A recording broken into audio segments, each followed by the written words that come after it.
No homeowner likes paying higher property taxes, but a new lawsuit claims the way Pennsylvania assesses property values means the people who can least afford anything end up paying disproportionately more than others.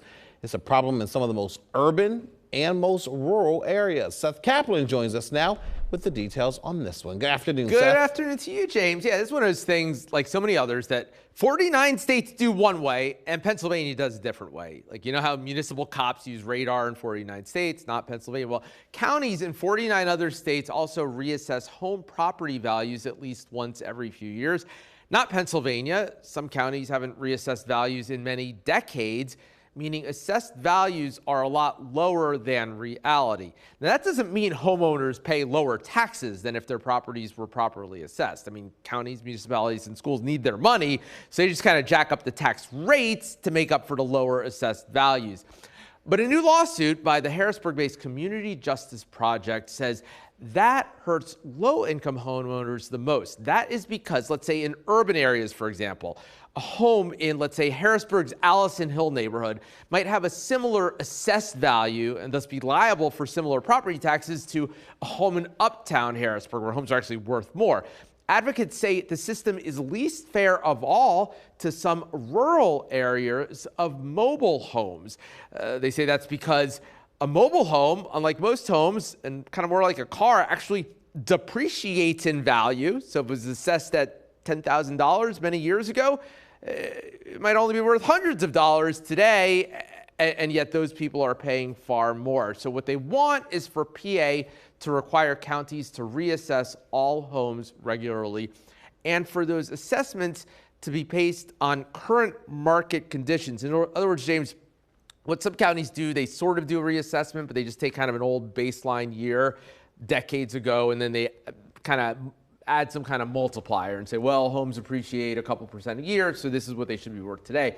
But these folks say the problem with that is that homes appreciate at very different rates. Again, using that Harrisburg example, it's not to pick on, they're talking about the whole state, but you might have had that home in Allison Hill that in many decades ago was worth something similar to a house near the river. And if you just kind of assume they're appreciating at the same rate, that's not going to approach reality because one person actually has a home that's worth a lot more. They could sell it for a lot more than the other.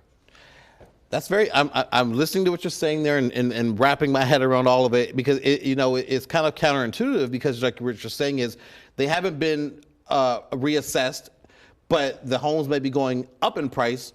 But even though the taxes are going up, right, based on an old price, right. Anybody who thinks that, and I've been getting just for example, Perry County just went through a reassessment, and there are folks there's something we're working on who are say my house got reassessed at way higher than what it used to be, and that's another consequence. Different story for a different day of not reassessing homes on a regular basis is that when you do it, then then there's that kind of shock.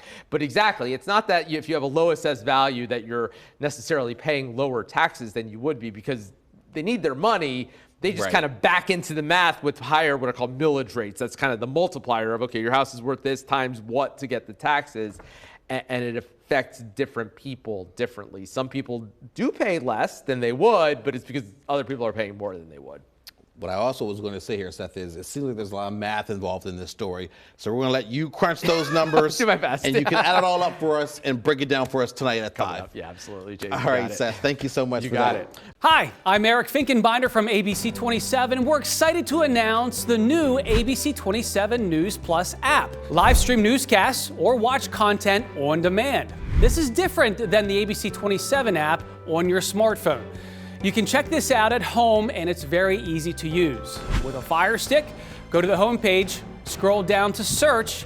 From there, enter ABC 27. Move over to the apps, and there we are. Click the icon and install. It's just that easy.